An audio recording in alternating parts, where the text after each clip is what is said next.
Sejam bem-vindos a mais esse podcast.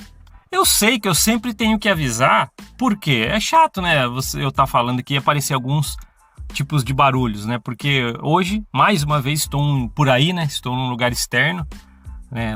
Então espero que eu consiga gravar para vocês sem muitos barulhos, né? Que possam vir a acontecer, mas pode acontecer carro, cachorro, avião, espaçonave, disco voador, então pode ter barulho aí de tudo, né?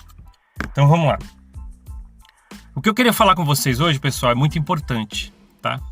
Eu preciso relembrar esse caso e com mais alguns detalhes, porque eu acho prudente a gente falar sobre isso. A gente vem falando aí do caso que apareceu na 60 Minutes, né? Daquele ex-gerente de investimentos da igreja, que trouxe à tona empresas de fachada e valores que a igreja ocultava em empresas de fachada justamente para não perder a isenção de impostos, de pagar impostos como toda igreja, né? Não precisa arcar com isso, então ela queria pegar o valor alto dela, que é aproximadamente 100 bilhões de dólares, distribuir em empresas de fachada, para poder ocultar esse patrimônio e tal, para não perder a isenção de impostos. Assim como o denunciante faz, vou deixar na descrição a matéria do 60 Minutes, entrevistando esse ex-gerente, né? Não posso esquecer o cargo dele, ex-gerente de investimentos da igreja que trabalhou lá. Então hoje a gente vai relembrar o caso do Bishop, tá? Porque tem algumas ressalvas que eu quero fazer e tem algumas nuances aí que acho que a gente deve trabalhar, principalmente nessa hora que está vindo à tona todas estas coisas, tá? Que veio a multa de 5 milhões de dólares que a igreja teve que pagar para ocultar patrimônios imobiliários, e agora também todo 60 Minutes trazendo esse caso aí. E também tem esse do Bishop. Eu vou explicar para vocês, tá? Quem ainda não sabe sobre a história, a gente vai ler a matéria. Eu vou deixar a matéria que eu estou acompanhando, o caso do Bishop, lendo aqui com vocês, vou deixar na descrição. Então não sou eu que estou dizendo de acordo com essa matéria, e tem outros veículos também que têm essa mesma matéria, cada um ao seu modo de explicar. Então vamos lá. A matéria que vai estar na descrição no YouTube, tá? Tô no Spotify, vai até o YouTube, dá uma olhada na descrição, tem um monte de coisa lá, tá? Inclusive esse link que eu tô lendo. Fala assim, ó: funcionário do CTM corrobora parte da acusação de abuso sexual. Então vamos lá. É uma matéria de 2018, né, que é mais ou menos quando o caso veio à tona, mas a gente vai relembrar porque tem umas coisas que eu quero comentar sobre isso, e tem gente que ainda nem sabe, tá? E como acrescentou muita gente ouvindo aqui, acho que é legal a gente falar sobre isso. Então vamos lá. Um ex-funcionário, estou lendo e vamos comentando, tá?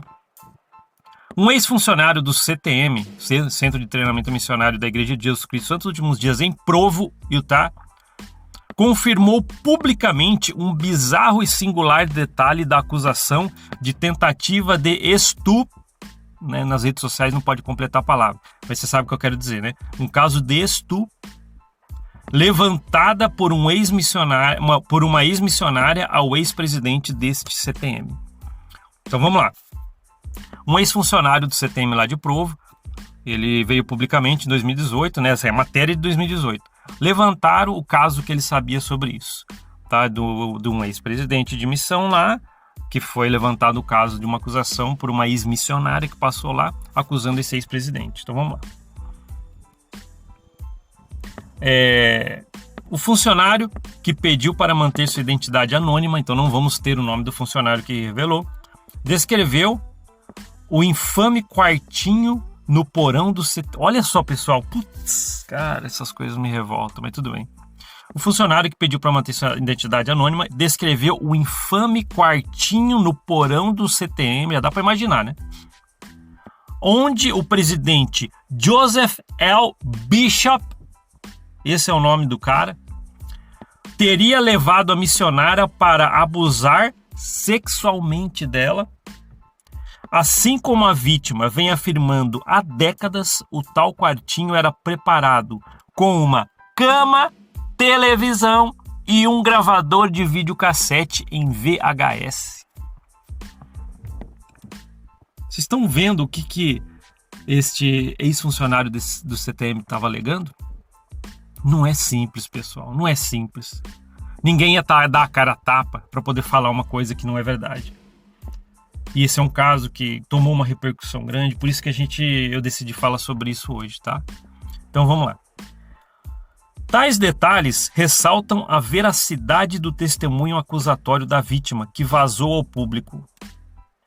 O funcionário que providenciou documentação provando ter sido contratado pela BIU na época e, como era comum, emprestado para trabalhar no CTM.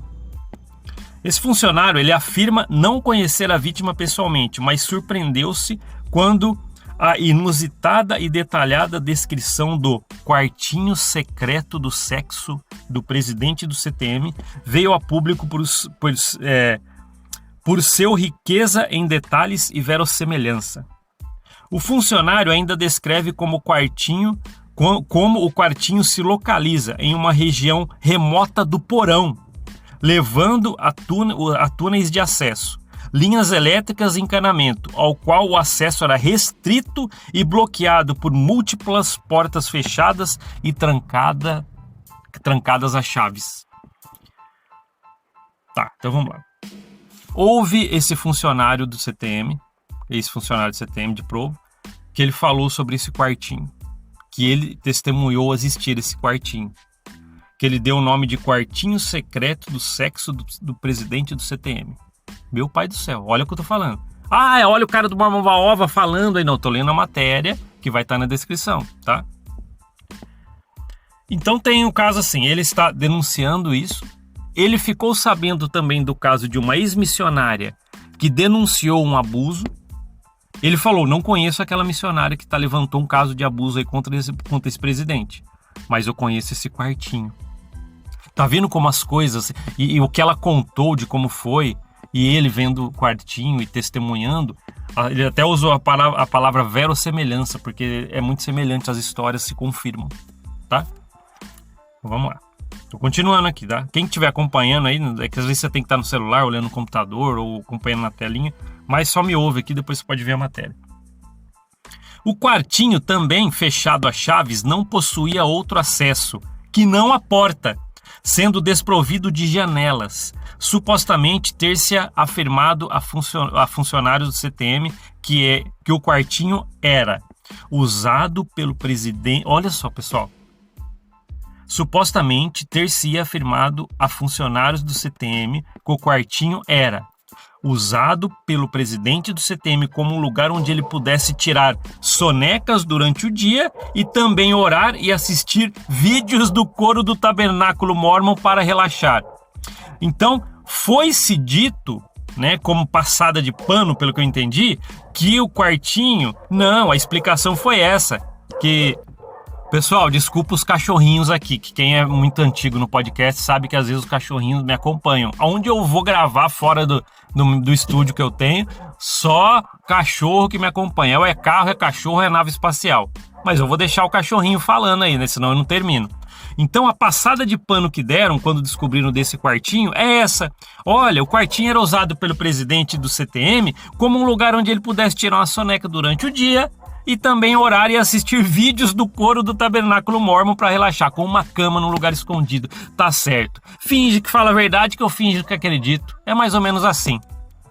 Agora, seguindo aqui na matéria, está escrito assim, ó, ademais testifica o ex-funcionário. Agora olha a versão do ex-funcionário que denunciou o quartinho. Baseado apenas na natureza do porão, seria chocante para qualquer um levar uma missionária lá para baixo, naquele porão, por qualquer motivo. Estava sempre muito sujo, empoeirado, com água escorrendo pelas paredes, era um lugar escuro, fedorento e úmido. E por isso que o pequeno quarto totalmente construído lá embaixo parecia tão estranho. Ele tinha assoalhos agradáveis, paredes, tetos, mas sem janelas. Parecia quase como qualquer outra sala do CTM, com exceção da cama, é claro. Por que uma cama? Mas vamos continuar. E era realmente muito estranho e totalmente fora do lugar. Não há nenhuma razão possível que ela poderia saber que a sala existia, e não há razão para alguém ter ficado sozinho naquela sala com ela. Quando uma missionária, ex-missionária, eu tô só voltando em algumas coisas pra gente entender, tá? Deixa o cachorrinho latir aqui, senão eu não termino. Quando a ex-missionária levantou essa acusação contra o presidente de um abuso que ela recebeu no CTM, que foi as descrições desse quartinho, e um ex-funcionário depois viu esse quartinho, que é o que está relatando aqui, ele falou assim, mesmo a gente querendo acreditar, que é mais ou menos isso que eu entendi, mesmo a gente querendo acreditar que o quartinho seria para que o presidente fosse lá relaxar, tirar uma soneca, assistir vídeos do coro do tabernáculo, seria improvável, por exemplo, né? Seria improvável alguém querer fazer qualquer tipo de reunião e levar alguém lá. E como a moça que relatou o abuso, ela descreveu o quartinho, não teria motivo para alguém levar uma missionária do CTM que está lá num quartinho desses. Não tem explicação nenhuma, né? É isso que ele quis dizer. Consistente com as respostas oficiais da igreja, tentando desacreditar a vítima e esconder a história do público e da lei, um porta-voz da igreja que chama Eric Hawkins, está aqui na matéria, admite a existência do quartinho. Admitiram a existência do quartinho, mas tenta minimizar o testemunho da vítima, porque quando a ex-missionária foi denunciar, ela contou tudo aquilo e que foi abusada lá. E aí, olha o que o porta-voz da igreja falou, tá aqui na matéria. Sim, Joseph Bishop, que era o presidente do CTM, tinha um escritório secundário no porão do CTM, sim. As pessoas que entrevistamos e que estavam familiarizadas com o escritório relatam que não continha uma cama. A passada de pano não tinha cama, não. Cara, a missionária foi abusada e ela falou, ninguém inventa uma história dessa por si mesmo, pra colocar ela em xeque como vítima disso. Aí, de repente, ela relata tudo, tinha uma cama, o ex-funcionário pegou esse quartinho, viu que tinha uma cama. Como que aí chega um porta-voz da igreja numa passada de pano dessa e fala que não tinha? Aí a gente vai acreditar, sabe em quem? Logo no que a igreja tá falando, porque a gente nunca vai querer ver, mas quando tá na igreja pelo menos, a gente nunca quer ver o outro lado. Esse é um grande perigo. Eu testifico para você, por muita coisa que eu aprendi fora da igreja, depois que eu deixei de frequentar e pesquisar por mim mesmo, eu testifico para vocês que é muito perigoso a gente acreditar só numa versão. Então pense, você que é um membro da igreja que gosta de me ouvir aqui, saiba que é muito perigoso a gente acreditar só na versão oficial, principalmente em casos como esse, tá? Vamos lá. Aí tem uma parte aqui escrito assim, entenda melhor o caso, vamos dar uma lida. O ex-presidente do Centro CTM do Missionário vai explicar um pouco o resumo, tá? O ex-presidente do Centro de Treinamento Missionário da Igreja de Jesus Cristo dos Últimos Dias, Joseph L. Bishop, confessou para a polícia ter levado uma missionária para um quarto no porão do CTM em 1984 e induziu-a a mostrar-lhe os seios, de acordo com o relatório publicado ontem pela polícia de Brigham Young University. Em novembro de 2017, a vítima abordou a polícia da BYU com a intenção de... Foi em 2017 que ela denunciou, tá? Ela abordou a polícia de BYU com a intenção de denunciar uma tentativa de estupro que teria ocorrido naquele quarto 33 anos antes. A gente sabe que para a mulher não é fácil, ela guarda aquilo por anos, muitas das vezes, mas foi um momento de encorajamento que ela falou, agora eu preciso, mesmo passando tanto tempo. E ela foi depois de 33 anos e denunciou. Continuando aqui. Porém, antes de apresentar sua denúncia à polícia, a vítima conseguiu agendar... Olha o que ela fez. Super inteligente para mim da parte dela, tá? Super inteligente, tá? Olha o que ela fez. Porém, antes de apresentar a denúncia para a polícia, olha o que ela fez. A vítima, né, que é ela, conseguiu agendar uma entrevista com Bishop para o começo de dezembro tal, daquele ano, sobre a guisa de entrevistar o ex-presidente de missão. Então ela bolou ali uma entrevista, faz uma entrevista comigo como ex-presidente de missão e tal, porque ela tinha um plano. Para mim foi super interessante como ela agiu, tá? Continuando. Durante a entrevista que ela conseguiu agendar, né, que ela secretamente gravou a entrevista. Bishop admite, olha só pessoal, na gravação, Bishop admite o encontro no quarto, embora ele nega lembranças de tentativa do estupro. Quase que eu falo. E ainda admite abusar sexualmente de muitas outras jovens E ele, olha o que está na gravação, desculpando-se repetidamente, e chamando a si mesmo de hipócrita, viciado em sexo e predador. Então ela conseguiu pegar essas gravações numa entrevista que ela agendou, como se fosse uma entrevista normal como um ex-presidente. Aí ela indagou ele a respeito dessas coisas. Ele falou que, eu sei que a gente foi pro quartinho, mas eu não lembro de ter abusado, não. Aí é lógico, né? O cara vai falar. Aí diz que ele até confessou ter levado as pessoas lá, pelo que a gente tá entendendo aqui, e ficou chamando a si mesmo de hipócrita, viciado em sexo e tal. Pelo menos reconheceu. Vamos lá. Continuando, tá? O áudio dessa entrevista foi entregue à polícia. Tem um link que tá nessa matéria. Abra a matéria, tá? Se você tá nas plataformas de podcast, vá até o YouTube, clica no primeiro link que tá essa matéria que eu tô lendo, e aqui tem um linkzinho para ouvir o áudio original da gravação. Tá aqui, tá? Então vamos lá. O áudio dessa entrevista foi entregue à polícia. Você pode ouvir o áudio na sua íntegra e deixar um link aqui, tá? Então você abre a matéria, dá uma olhada que vai estar aqui. 3 dias depois, eles entrevistaram Bishop, que, diferentemente da entrevista gravada pela vítima, parecia lembrar de mais detalhes. Aí o cara soltou a língua, né? Então vamos lá. Bishop ainda negou à polícia a tentativa de estupro, tal, mas recontou como ele a induziu a despir-se para ele. Aí já aumentou, agora já concordou que realmente, como ela falou lá atrás, ela mesma relatou. Então aqui ele já confirmou que ele pediu para ela mostrar os seios, tá? Então vamos lá. Continuando. Quando perguntado o motivo das discrepâncias entre a sua narrativa e a dela, né? Então ele falou isso. Quando perguntaram para ele, olha, você falou uma versão para ela, agora tá falando outra pra gente, tá? Aí ele acabou falando um pouco mais de detalhes. Bishop, hoje com 85 anos de idade, né, no ano dessa matéria que eu tô lendo, né, simplesmente respondeu que, olha o que ele respondeu, velhinho já, 85 anos. Ou eu não me lembro direito, ou ela está exagerando na sua história.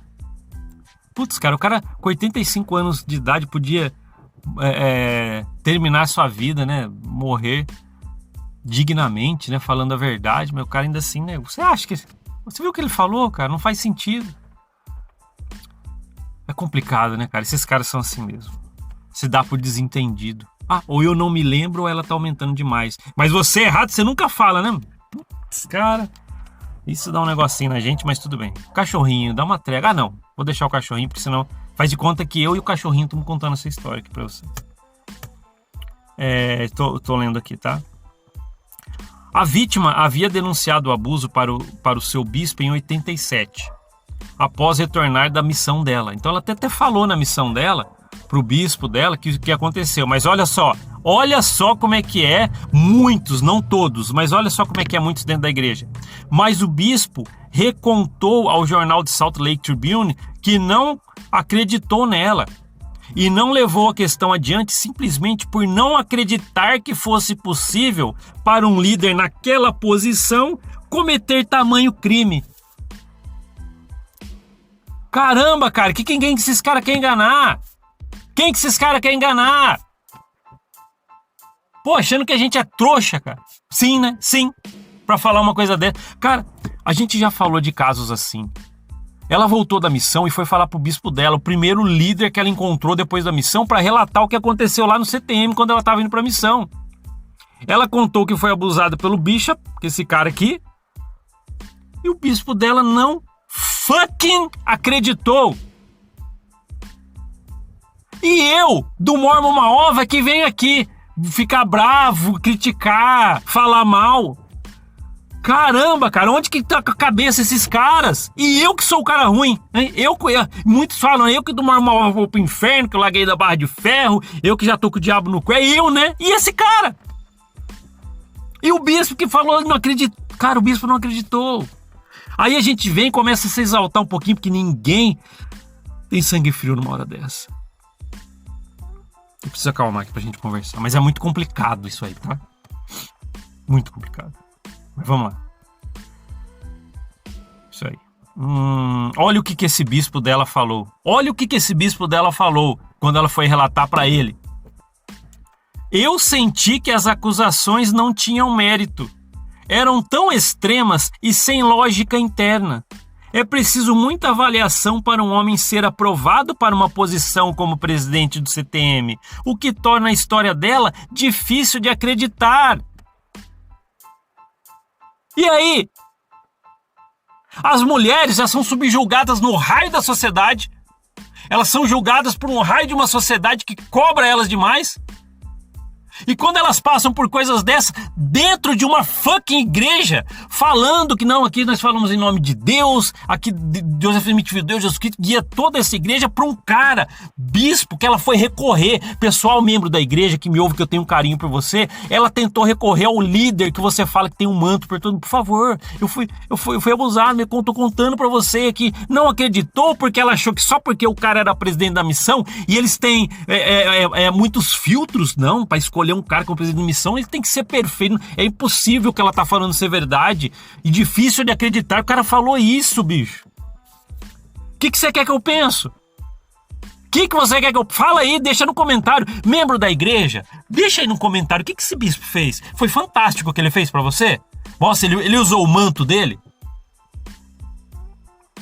Meu pai do céu. Aí ela ficou com uma... Pô, o bispo já não acreditou lá em 1987. Ela esperou passar décadas até criar coragem pra falar que você acha que é fácil? É que não foi com você. Deixa eu terminar aqui, vai. Senão não consigo. Vamos lá. A cultura de Você conhece a palavra, né? A cultura de Mormon. Então aqui continua na matéria que fala sobre a cultura disso Mormon. Esse caso sequer seria único ou inusitado dentro da cultura Mormon. Aí eles deixam aqui na matéria uma lista de acontecimentos dessa natureza dentro da igreja. Então você tem um link para clicar quando você entrar na matéria, tá? Tá escrito assim, ó, eis uma lista pública, e você pode clicar nesse link para ver, com mais de 400... Estão ouvindo esse número? Existe uma lista pública com mais de 400 casos e milhares de vítimas oficialmente documentados de abuso sexual infantil, violência sexual e estupros, mas já foi, cometidos por membros da Igreja Sud entre 1959 e 2017. Tá? Existe uma lista de casos. E invariavelmente acobertados por líderes eclesiásticos da igreja. De acordo com a então diretora da Força Tarefa contra o Abuso Sexual do Condado de Weber, Utah, a Marilyn Sandberg, olha o que ela falou, tá? Ela é uma diretora da Força Tarefa contra o Abuso Sexual daquele lugar.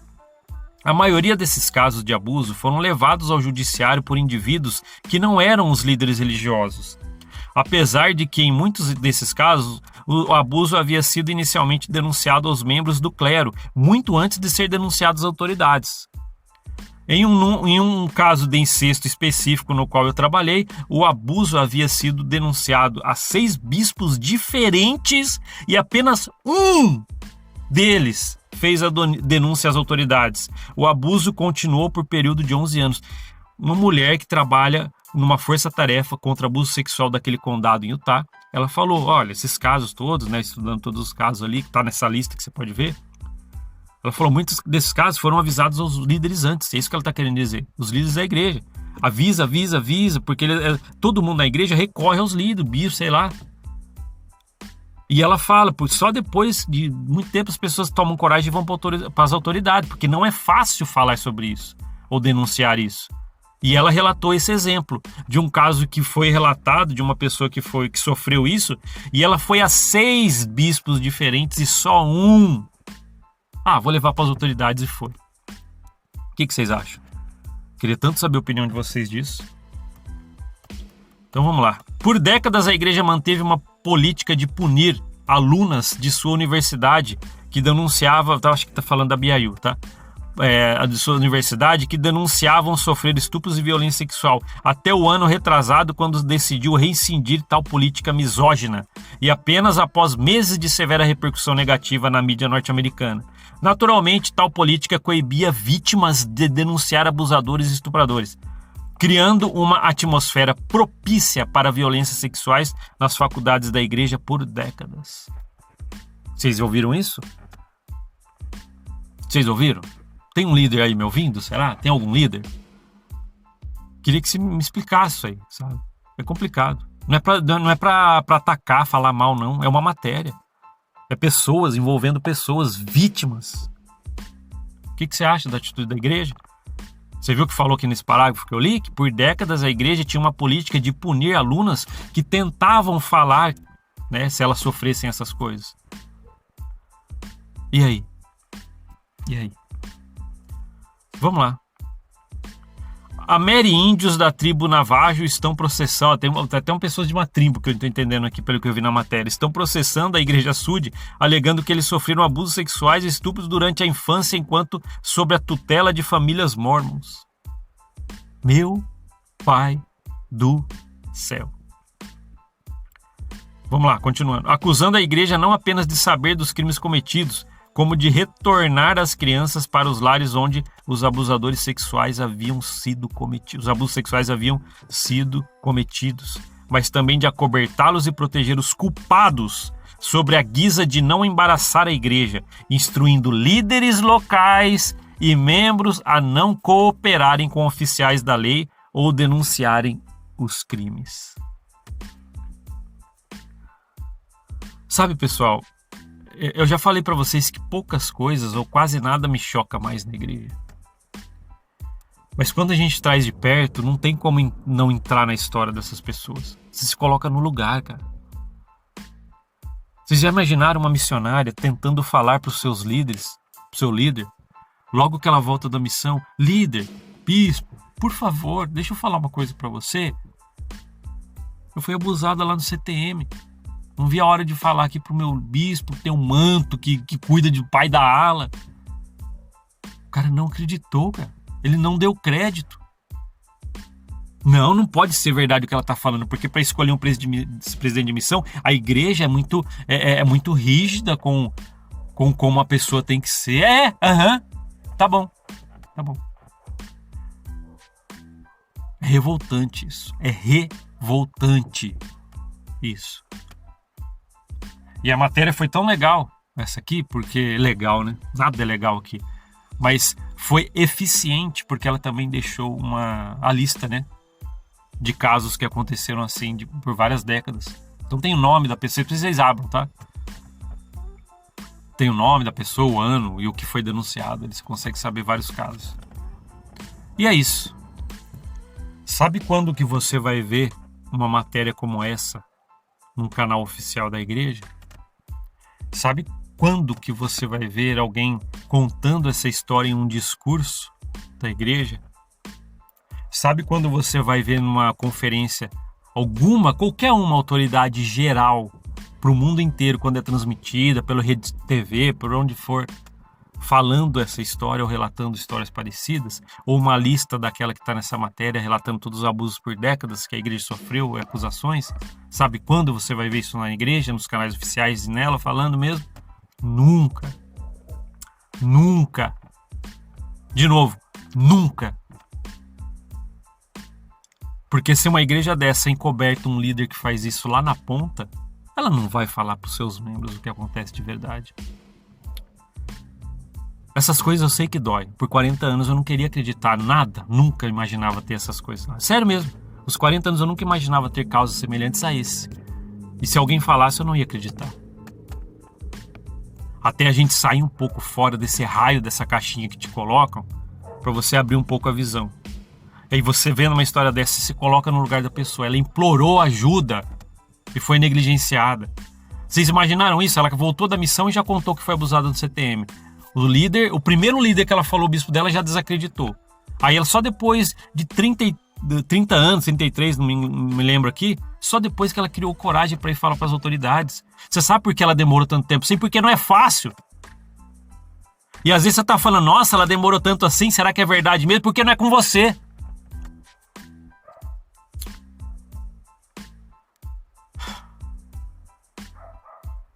Tem coisas que são revoltantes. Nada mais me choca o que vem dessa corporação.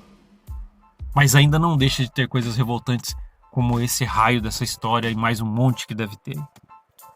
Imagino que os casos que não são denunciados ou documentados. E aí? Se você já está no YouTube, comenta o que você acha disso. Vamos levantar informações pessoais do que a gente acha sobre isso.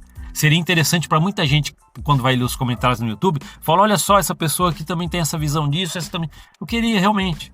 Se você está no Spotify, Google Podcast, Apple Podcast ou qualquer outra plataforma de podcast, vá até o Instagram do Marmo Malov, deixa uma mensagem para mim do que você acha disso.